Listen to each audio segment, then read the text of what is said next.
Right, it's Brian again. I'm now ready to start on the colour section.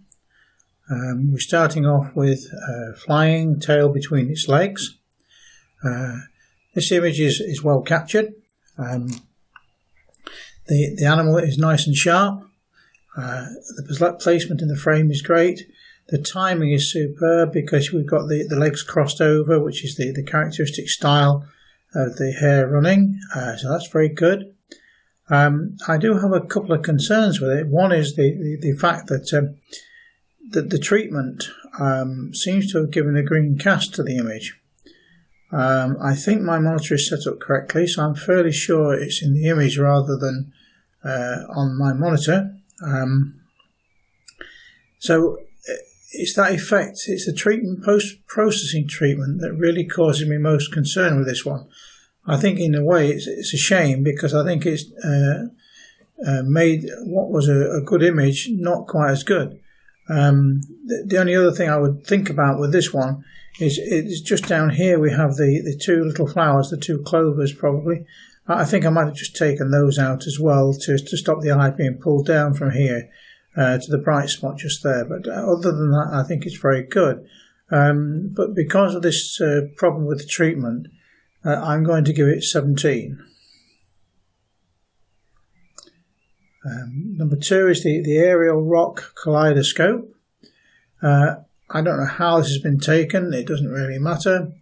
It's an interesting image. I find it quite confusing, but I like the tones in it. I do, however, seem to think the orientation looks wrong to me. I considered turning it round, and when I've done that, it looks a lot more pleasing. We now have the dark area in the bottom right-hand corner giving weight to that area, rather than giving weight at the top, which is the original version, which is the one we have to mark. That is a shame because it sort of disturbs the eye and it doesn't allow the eye to flow through the image particularly well. It just seems completely wrong. It's very well captured, the tones are very good, it's very sharp. From that point of view it's fine, the crop is fine, it's just the orientation that I have a little bit of a problem with, and for that reason I'm going to give this one 16.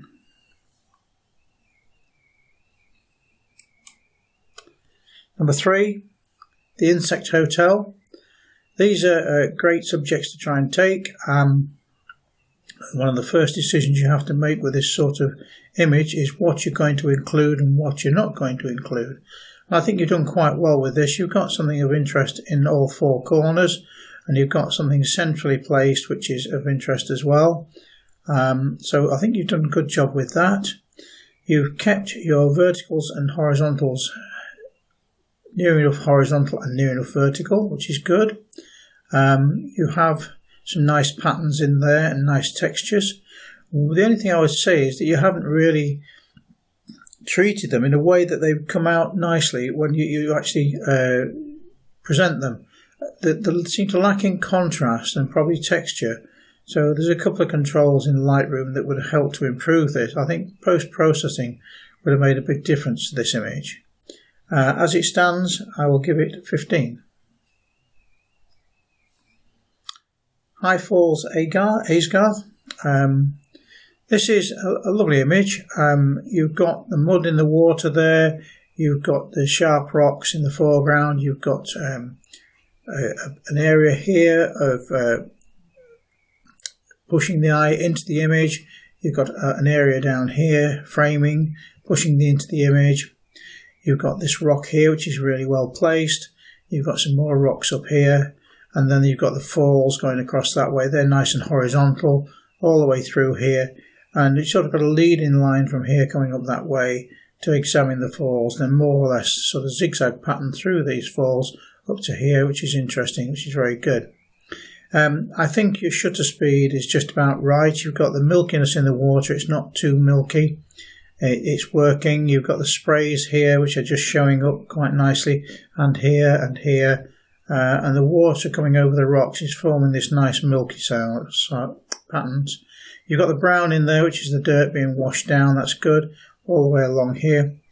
I think if I'd have been looking at this a little bit more closely, I might have considered cropping it just a little bit tighter than you have done. I'm not quite sure about that space at the top there, and I was wondering whether something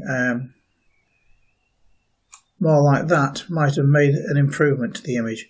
Your decision, you've done it the way you wanted it to do. That's just a consideration. Anyway, marking the one that you've done there, I think is very good, so I'm going to hold that one back and tell you the mark later on. An otter on Mull. I wish I'd been there, wish I'd seen it. So very good for taking all the trouble to go up there and go and look for the otters. I think this one is reasonably well placed in the image. We've got a bit of a triangular shape here, which is to where the otter is. We have a little bit of a reflection down here, which might have been nice to have seen a bit more. Might have been nice to have turned the camera down a little bit to include that reflection, and lose some of this space up here, which I don't think is particularly contributing to the image. What is a little bit more worrying is that the area that seems sharpest is the tail and the body, the rear of the body here. The head doesn't seem overly sharp, and it seems a little bit paler, so the eye is being pulled to this area. The other problem is that all of the background area is so confusing that you don't actually have the separation of the otter, which is a shame. I think with this one, I'm going to end up giving it 15. The midnight hour, very good for going out and trying this one. I did have a look to see, I sort of examined into the sea here to look at whether they are dots or whether they're slightly elongated. I think they're just slightly elongated, which gives me some idea as to how it's been made. I think the idea of going out and sorting this out is good. There are a couple of issues I have with it. But let's just look at the composition. We've got the church on the right-hand side here, which is good. We've got a lovely sky above it, which is fantastic. We've got a little bit of foreground here, which is a little bit messy. We could possibly have just done a bit of spotting around there to get rid of some of the detritus that's going on the grass there, just to improve that area to stop it sort of echoing what's going on in the sky. We've got this nice black area here pushing us in. And we've got the path coming in this way. Now, the odd thing about the path is there's some areas of light on here, which I personally would have cloned out. The only other thing I have that's really wrong with this one is I find myself being pulled to this area on the right-hand side, rather than where I think you wanted me to look, which is there, which is a shame. Anyway, I'm still going to hold it back. The dragonfly on angel wings. The dragonfly itself looks very, very sharp until you get really close to it, and then there are a couple of issues. If you look at the head is soft, but you can see that the body to the left and the wings to the right are sharp. So I think what's happened is that the head is slightly in front of the body line, and your depth of field has not quite included this area. So I think that's where the problem comes, because everything is sharp, so it's definitely not shutter speed. It's more depth of field than point of focus. The point of focus really wanted to be on the eye, just here, rather than where I think it may well have been somewhere in this area here. The area in the background is quite bright, and sort of I find that quite distracting, which is a shame, because generally speaking, if you look here, the legs, the hairs on the legs are there. There's so much detail in that area. You can even see a spider's web just there. But I think the light background and everything else is sort of holding this one back.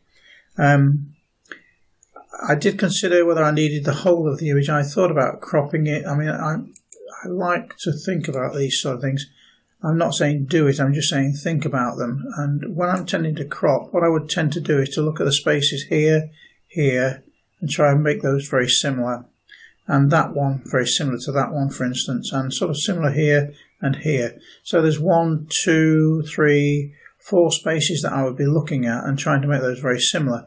By now focusing the eye more into that area, we've got a line through this way and a line through that way, which is working for leading the eye around. So I think you just missed a trick with that one, but having said that, it's quite a good image, so I will give that one 16.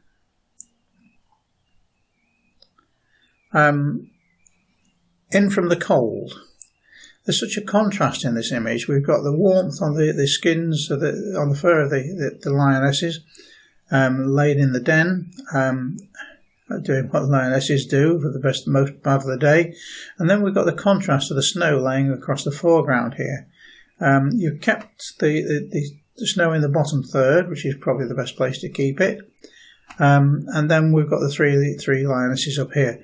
There's a little gap there which almost makes it two pictures. There's a picture on this side and a picture on that side if we're not careful, which is just a little bit of a shame. But having said that, I'm still going to keep it back.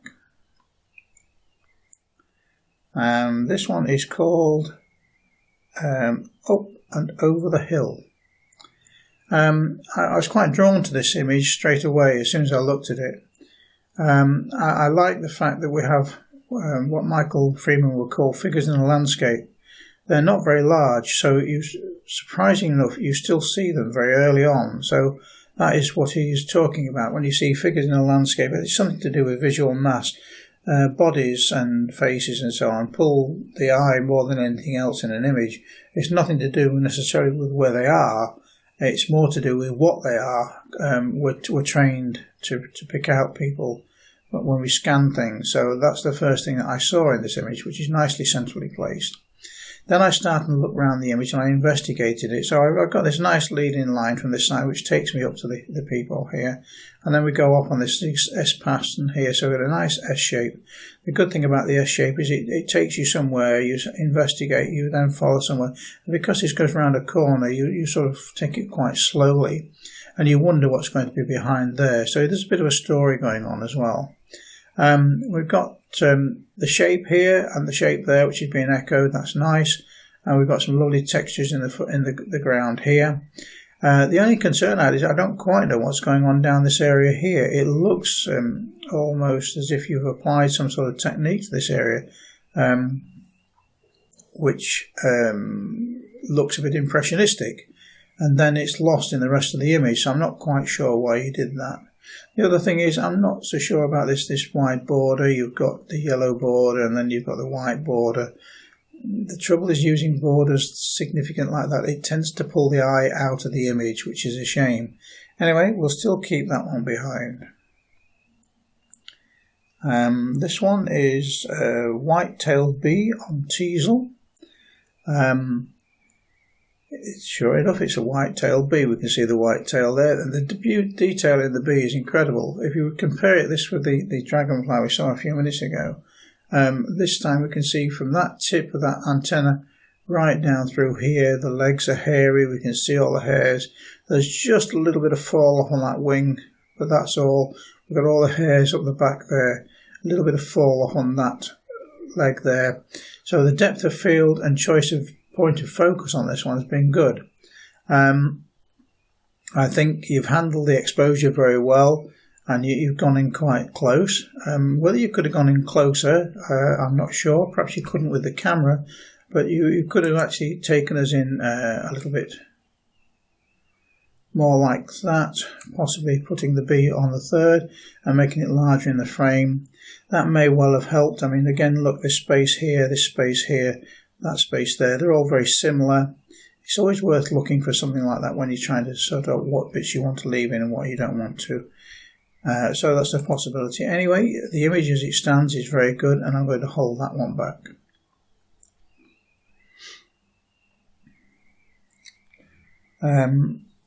Portrait of a mallard. Yes, it's an unusual angle for this. We've got the turn of the head coming towards us, we're looking over the body shape. Not that that matters. There's plenty of detail in the foliage, in the feathers down here, and the feathers here. Good depth detail there. Some nice tones in the head as well. Not too dark in this area, not too bad at all. Some nice detail there. You can even see the hairs on the back of the head just there. The background I find a little bit annoying, and there's some burnout on this area here which is pulling the eye. You might have been able to reduce that by cropping some of it out, but you won't be able to reduce it all. Overall, I think it's a good attempt. I think you've got some nice catch lights in the eye there as well. I'm not sure about the position looking away from us. I possibly would have preferred it a little more central, looking down this way. But again, overall, a very good attempt, and I'll give that one 16. Next image is preparing for a catch. So we've got the eagle coming across the water looking for something to pick up. The position of the eagle in the frame is very good. It's on just left of centre, and the dominant part is this area here. So we've got this line through the eagle this way, which is quite nice. It gives us a way into the image, and a line through the eagle this way, which is very good. That gives us these sort of equal distance there, equal distance here. That's very good. That's all working. We've got some beautiful tones in the eagle itself. The problem comes when we start to look at the detail. If we look at the wing here, that's very sharp, that area. But then by the time we get down to the head is soft. And the back of the wing over there is even softer. And even the claws are soft. Now, unfortunately, the area that you pull to is this bright area here. And that really could have done with being sharp. And because that isn't sharp, I think that's... I forgot to mention the shadow down here as well. I think that works as well. It gives us this three-dimensionality and gives us some idea of the solidity and how high it is above the water. That's very good. Overall, nice image, but not quite up there with the rest, so I'll give this one 16. Spring Fern Awakening. This is an eye-catching image straight away. We've got the nice S shape here coming around into the curl. We can see all the hairs down the back here, contrasting against the black background very nicely. There's plenty of detail in this area here. The lighting, although it's coming from the back, is not being overlit. It's not too bright. We can still see some detail down most of that area there. And we've got some detail in this area. So the exposure's been handled very well. The depth of fields have been handled very well. And I really do like the composition. Whether you could have cropped it off about here, I'm not sure. You might have done and got away with it. It might have made a slightly better leading line, but it doesn't really matter. It's fine as it is. And I'm going to hold that one back. Electric lights, my lord. Using the title to sort of tell us why you took the image. It is quite busy. The palette is quite nice. You've got the yellows of the lights against the black and the white, and the reds of the tiles. Very similar there. The thing that I think with this one is the viewpoint. I think you've sort of seen it and taken it rather quickly. And there's a couple of things. I don't know whether you could do anything about getting that sort of separated from the drain pipe there.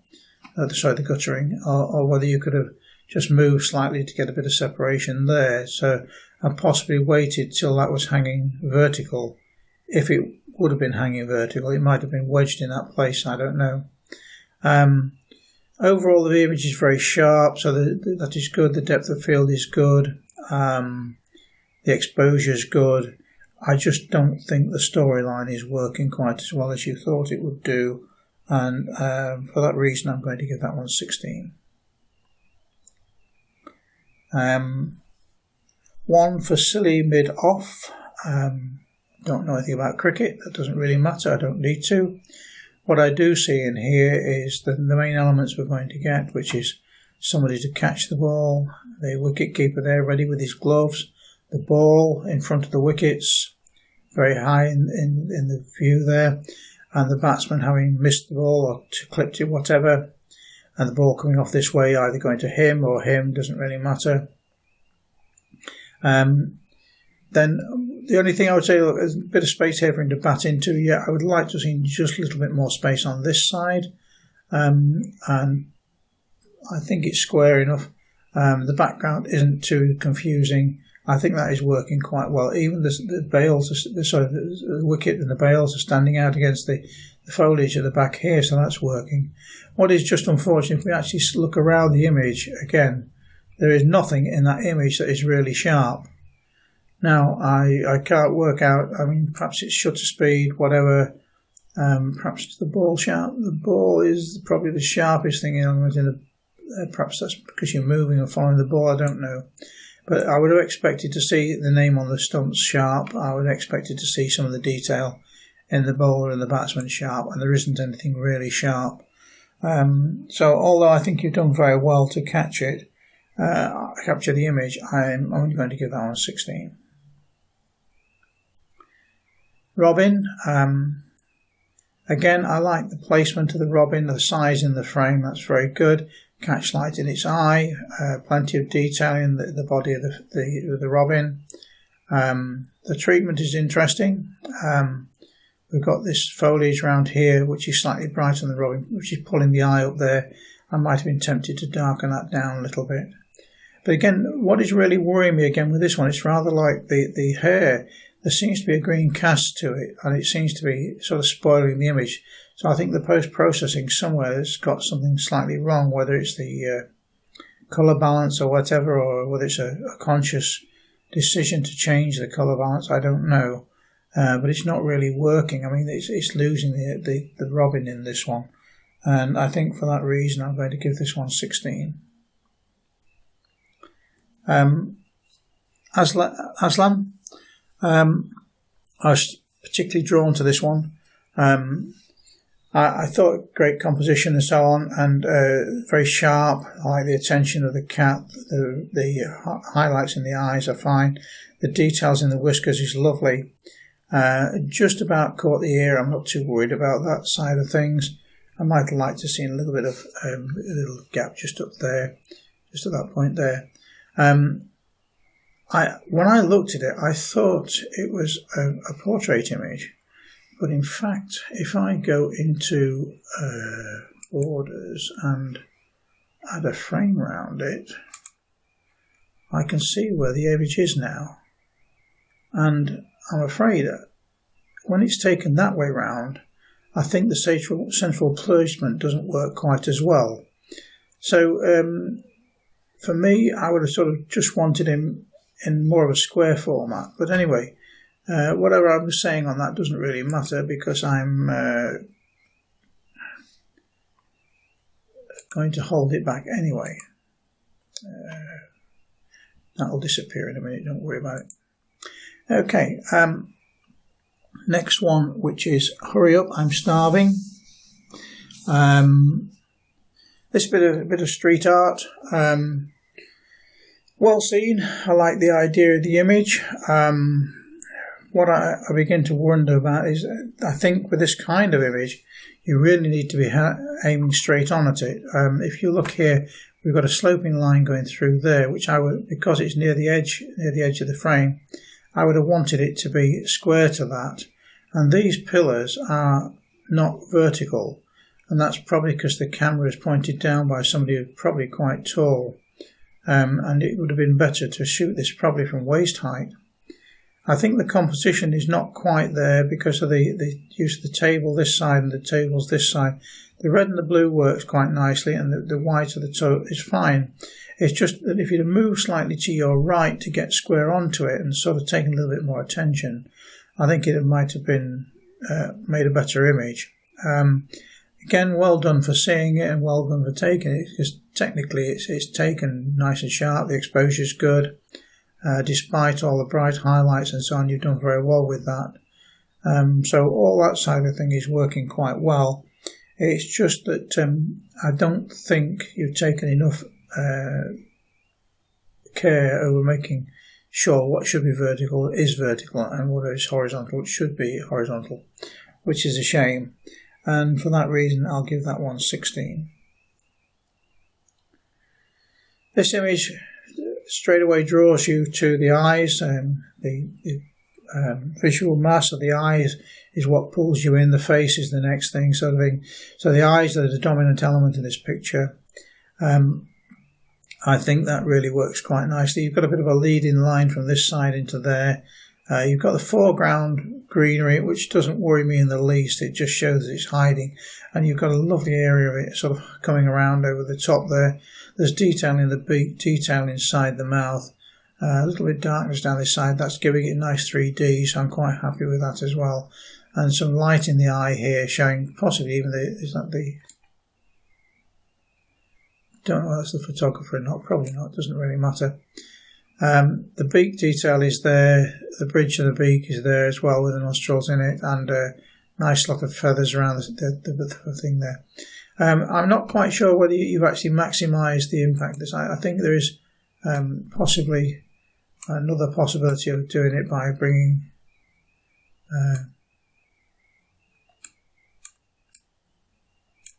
using that kind of a crop, which puts the birds on the left and the eye on the top third. For me, I think that works a little bit stronger. Using the negative space down this side, I think works quite well with that one. But again, from what you've got there, that's smashing, that's fine. I will hold that one back anyway. This one is called wall art, and that's exactly what it is. With anything like this, the first thing as a judge I'm looking for is how much of a contribution you've made to the image, and what conscious decisions you've made as to what to include and what to exclude. And this is where I have trouble with this image, because the only conscious decision you've made really with this, and I don't think you had a lot of choice, is to include the roof line here, up to the chimney pot there. And that has then brought into effect these two big large white spaces at the top here. Now this area is perfectly sharp, beautiful tones and so on, and that is working very well. It's this area at the top here which is sort of pulling the eye. You've got a sort of trio of places, the face, these two areas, which is just unfortunate because it's not allowing me to concentrate on the area where you would like me to look. But when I do concentrate on that area, I don't think you've added anything to it. So for that reason, I'm going to give that one 16. Next image is rose, and that's exactly what it looks like. A very good image of a rose. Again, this looks more like you've made a card design rather than a PDI image. The broad border for me doesn't work, it's pulling the eye outside there. There's so much beautiful detail in this area though. If you look, you might have been just spotted that little black bug there, or whatever it is, spot. You could have taken that out quite easily, that would have made an improvement to it. But overall I think you've done very well with this one. The lighting is coming in on that area there, which is nice. You've handled that very well. A little bit close to burnout on these areas, but not too bad.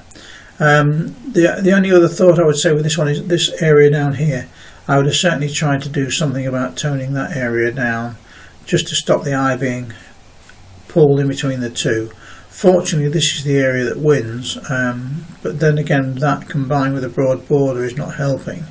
So overall, very good image. I'm still holding it back, and we'll talk about numbers later.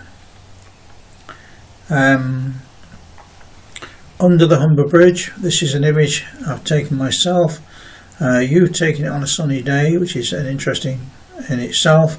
You've used a wide angle lens, which is giving this nice fanning shape at the top here, which most people don't see from this bridge, coming down into this area here.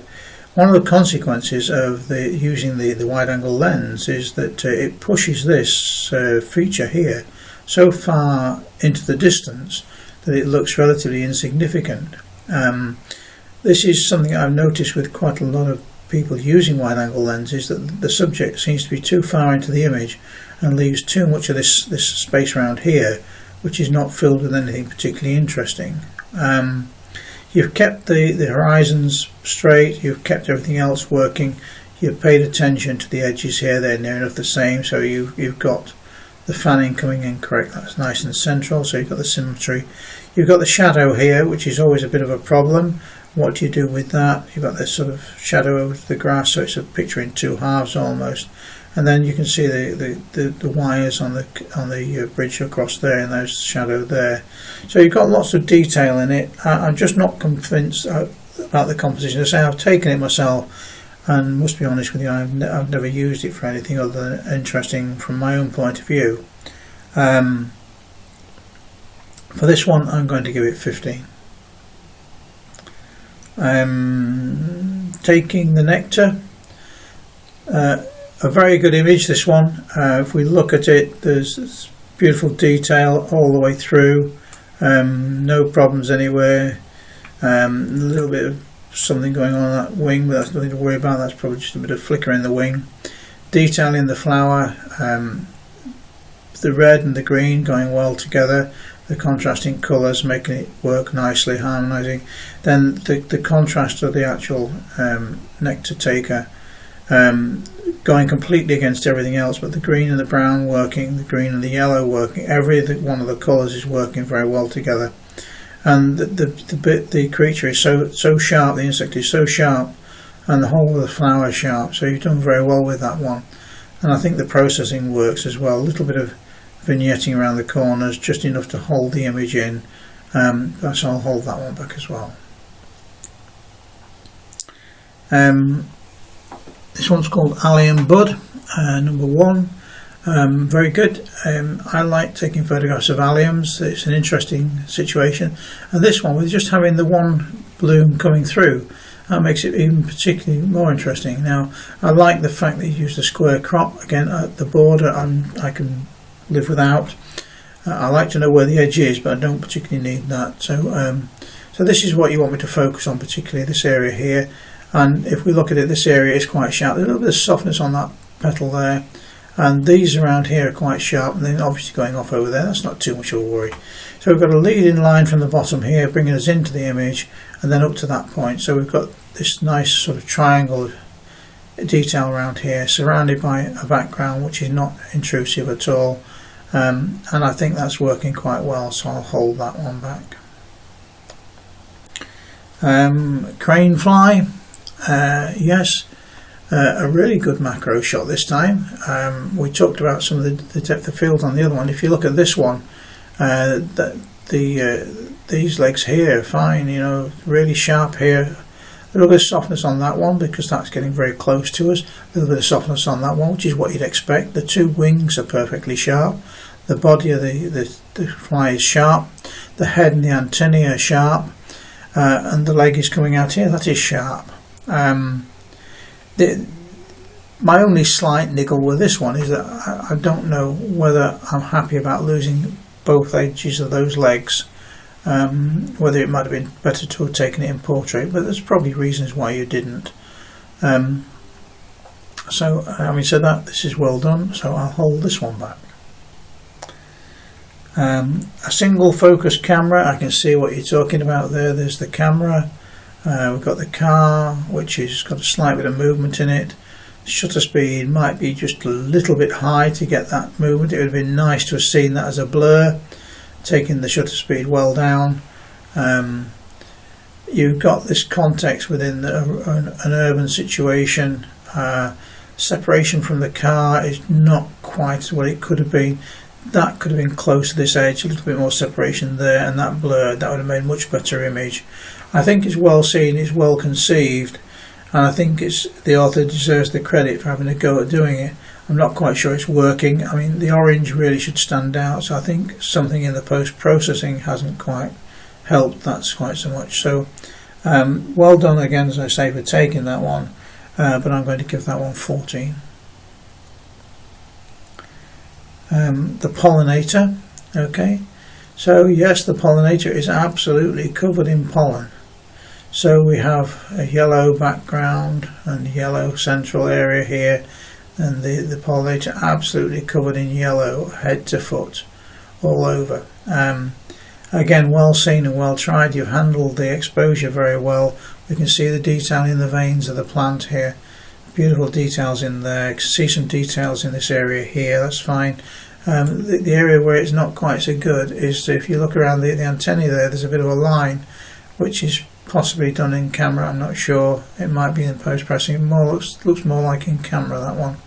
But if you look at the legs are not quite sharp, and the wings are not quite sharp. So it's not quite there, but again, well done for trying, because you've handled so much of it well. It's just unfortunate that it's not quite as sharp as you might have liked it. and for that reason that one I'm going to give 15. Reflection. Yeah, a very good reflection. The squirrel is really nice and sharp. There's plenty of detail there. Nice catchlight in the eye. You can see the details in the hands here. The brush is good. Just inside there, again the similar sort of thing here. This background here is very dark, and it's quite interesting to see why it should be like that. I know why it is. It's because that is so far behind him. That's why it's gone out of focus so nicely. What I find just a little bit annoying with this one is if we have a look at this area here, that the log is not sharp, and since the log is central, I would like to have seen that sharp. I would like to have seen something that told me where the horizon line is, where the water line is. It's somewhere just there. But because that is not very sharp, I don't really know where it is or whatever. I find that, because it's such a big chunk in the central area, quite annoying, to be quite honest with you. Having said that, I'm still going to hold this one back. This is so well captured, to actually have been there and been ready to take this one. Well done. I commend the author for that. Detail in the tail here, feathers here, beautiful. And the tones of this are so harmonious, aren't they? The greys and the blacks and the dark green in the background works really nicely together. We've got some poop on here, which is not too much of a worry, because we've got the aggression of this bird and the response of this bird, and I think you've handled the exposure very well, considering. The only thing I would suggest with this one is, if you're thinking about looking at it for any other use, you might consider a crop. I think there's a possibility of cropping it something like that, which I think focuses more the eye. The background isn't really contributing, and again I'm basing this on that distance, and that distance, and this distance here. I'm getting all four of those to be very, very similar when I'm looking at the crop position of that one. It places some of the interest into the top right hand third, which I don't mind. That's fine. That's a bit extreme, but it works because the flow of the picture is that way. And you don't want to really go beyond there anyway. You don't want the author looking over, the viewer looking over this way particularly. I think that's where all the action is, so you might have been probably better to have cropped it there. Anyway, having said that, I'm keeping it back anyway. Squirrel reflection this time. Just add the word squirrel, same thing really. Okay. Very good squirrel, nice detail again. A little bit brighter scene this time. We've got the grasses in the background contrasting with the red squirrel and his tufts and so on. We can see he's got his hands there, that's fine. The log is just a little bit behind him, which is a shame. We've got this nice shape of the rock this time is sharp, so that is much better from my point of view. Probably getting a little bit soft on the very front edge, but we've got much more idea of what's going on. It's not so confusing as the log the other one was sat on. I'm not quite sure whether you need him quite so central this way. I would have probably cropped it and considered certainly placing him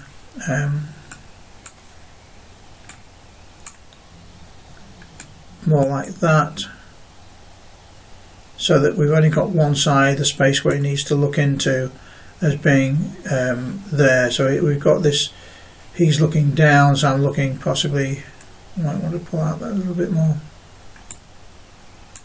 I would look at that eye level there, that eye level there. That's where they two would meet, so I'd just probably include that rock in, and that's probably where I would have considered cropping it. But again, you've done very well, it doesn't really matter, it's just me making a suggestion. I'm holding that one back again, so that's no problem at all really.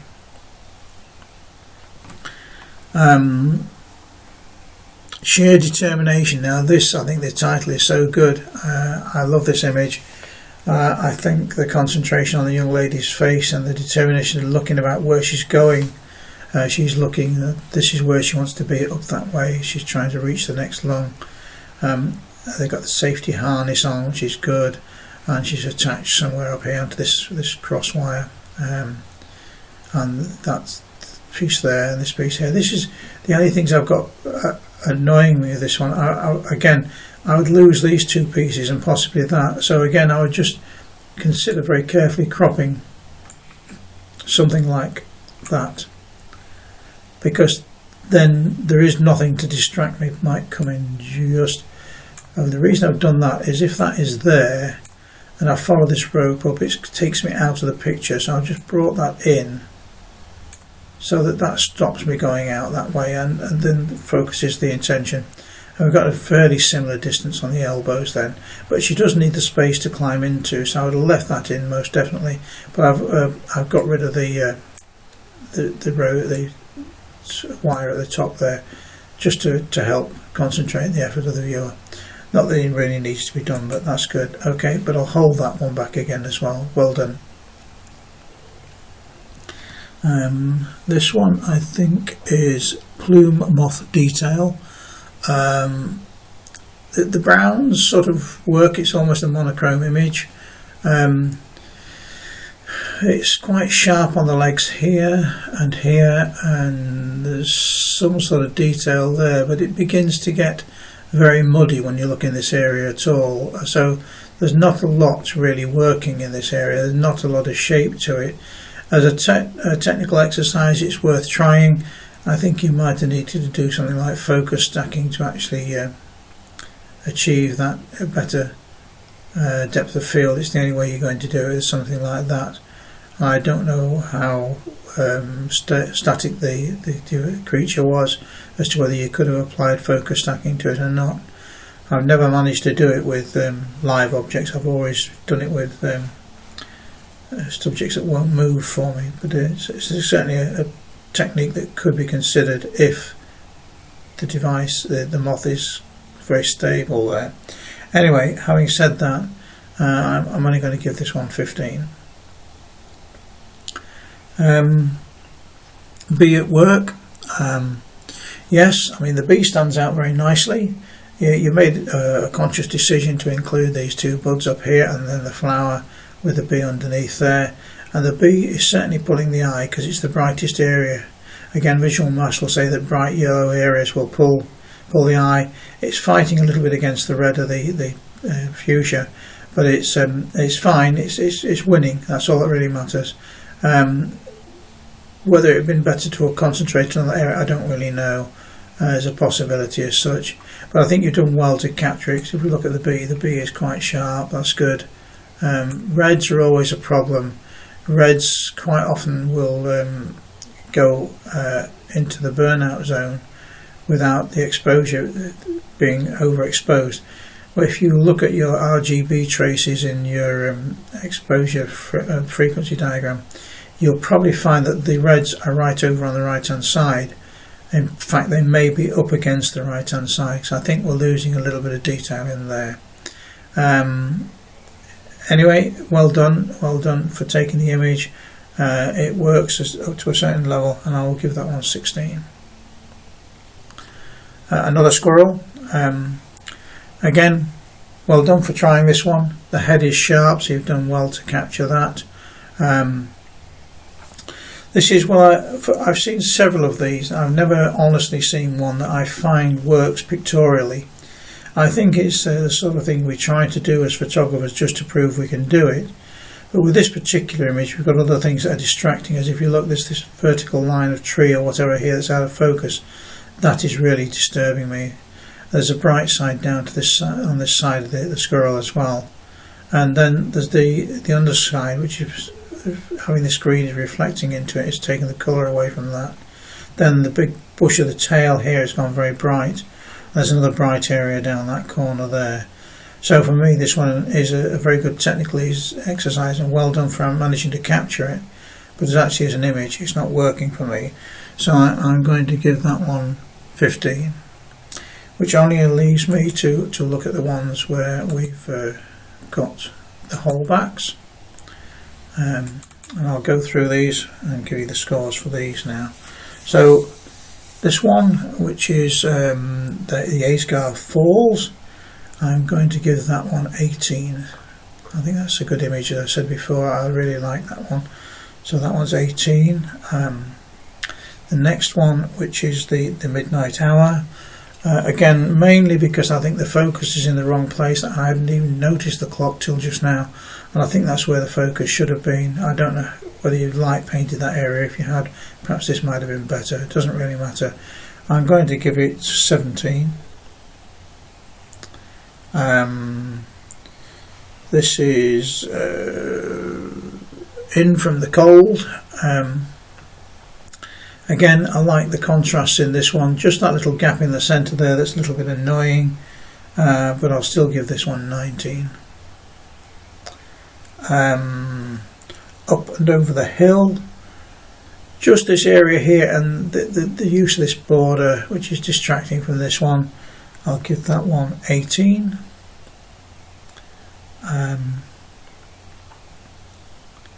This is the white beat on the teasel. Because there is too much of this area here and possibly there, I'm going to mark this one as 17. Spring Fern Awakening, this one will be 20. I do like this pencil line around the edge, this really fine line to define where the image is and where it isn't. I think that works well on that one, so that one's a 20.